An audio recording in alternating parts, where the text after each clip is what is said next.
Pagkakaibigang pinagbuklod ng Diyos, may mga kanya-kanyang pinagdaanan at pinagdadaanan sa buhay. May mga tao tayong nasaktan at may mga taong nanakit sa atin. Subalit ang turo sa atin ng Diyos ay kailangan nating matutong magpatawad at humingi ng tawad. Sabi nga sa Mateo 6:14, sapagkat kung pinatawad ninyo ang mga nagkasala sa inyo, ay patatawarin din kayo ng inyong amang nasa langit.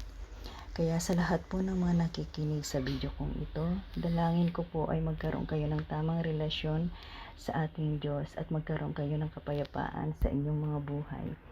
Sabi nga sa 33, ngunit higit sa lahat ay bigyang halaga ninyo ang kaharian ng Diyos. Ang pamumuhay ng ayon sa kanyang kalooban ay ibibigay niya sa inyo ang lahat ng mga bagay na ito.